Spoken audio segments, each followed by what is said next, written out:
Let's go Drifted.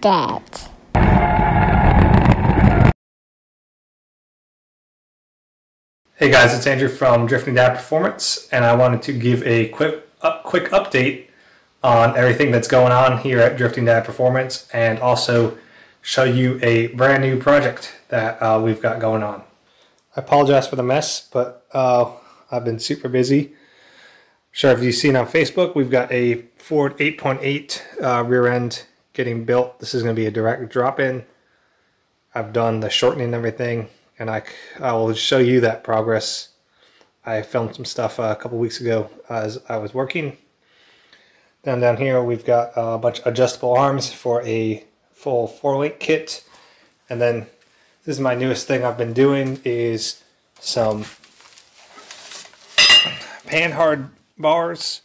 I mean, very similar to what else is on the market, but I do add a gusset as well, so that this does not bend. One other thing that I'm working on is actually making a bolt-on kit that's going to modify the Panhard bar, mounting, so the Panhard bar could be straight, and move that mounting bracket down.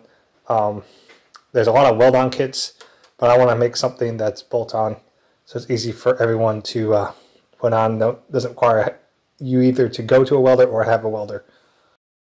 The biggest issue I see right now is that there's only a finite number of FC Arc 7s, and they're not making the parts that you need for the conversion for the big brake kit anymore. And that would be the hubs, the calipers. They do make the bearings, they do make the rotors still, but eventually those are going to be stopped being made as well.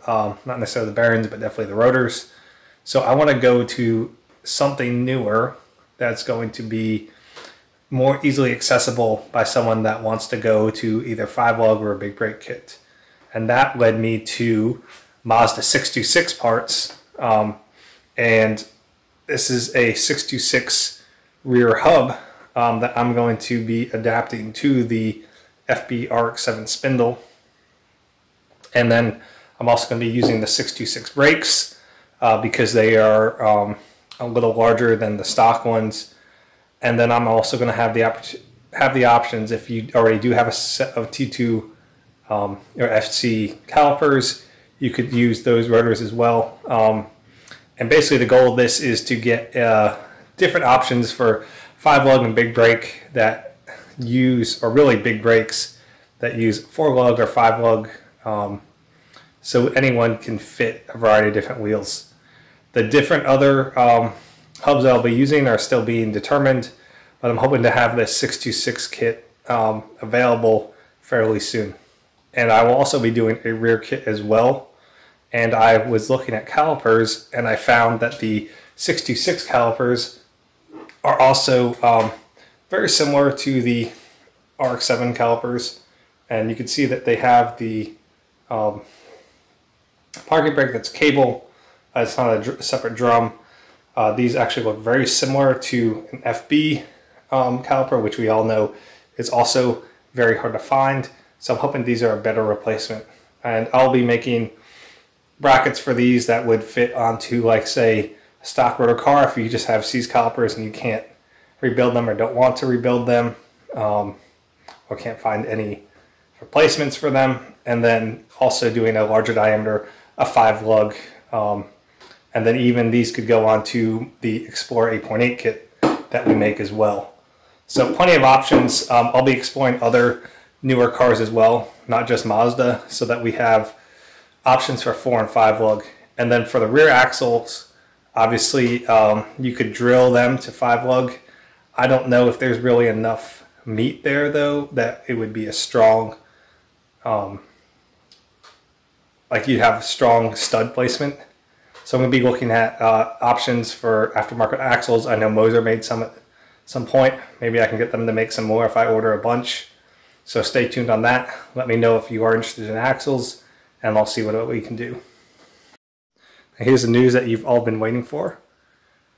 Look, we've got another RX-7 to work on.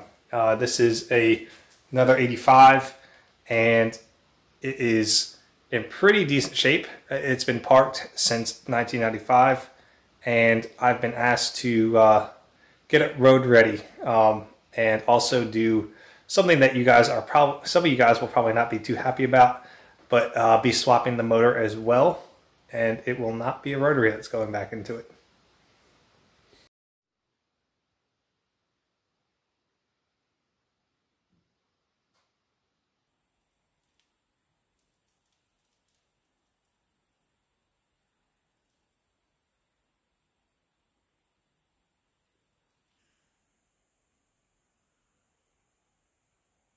A long while, but the motor's in, I guess, decent shape.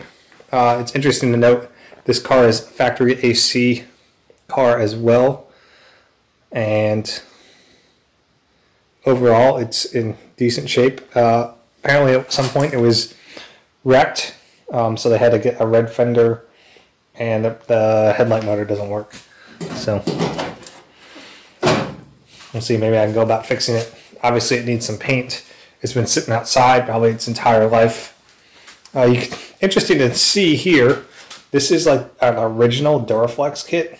The guy that owns this car said he bought it about 90 or 92, somewhere around that era, which is crazy. Still making the same body kit today. And the body kit, I guess, fits all right. I don't know if I'll be doing any restoration on that or not. But it's a 5-speed car. And I'll be definitely trying to clean up the engine bay as much as possible and everything. All right, so now we're going to talk about the engine that's going in this thing. So this 12A is pretty tired. I didn't even try to start it. The owner doesn't want to try to get it running. So we're going to switch to something different. And not really different. I mean, it's not a very original choice at all. If you have a trained eye, you could tell that this is a LM7.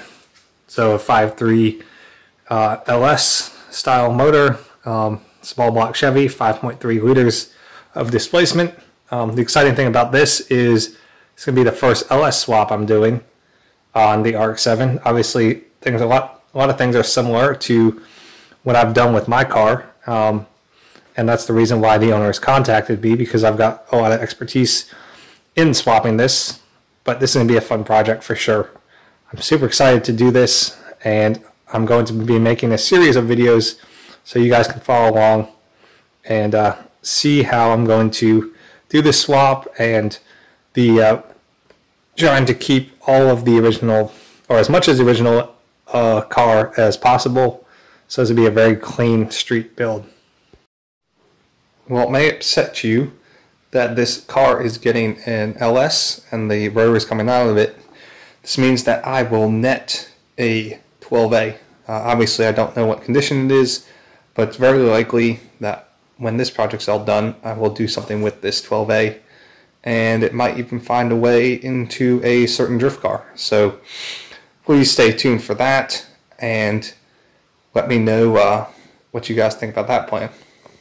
One thing that the owners tasked me with is to keep things like cruise control and AC, so I will be documenting how I'm doing all of that. I think that there's probably not a whole lot of swaps that are doing that, and I want to make this thing look as clean and as factory as possible in the engine bay, and overall just keep it a very clean street car that you may not necessarily know just looking at it that's swapped. Well, thank you guys for watching, and I hope that you enjoyed the updates. I'm going to try and keep you guys updated, even though I am super busy. I do have a few more rear ends to build and some other orders to fulfill. So I want to thank each and every one of you who has supported me, and also who has given me business. It means everything, and I really am striving to deliver the best parts that I can to the RX-7 community, because it seems like there are so many good and bad experiences from a lot of companies, and I really want to change that and be upfront, honest with everyone, and deliver a quality part for a great price. Thanks for watching, and I'll see you next time.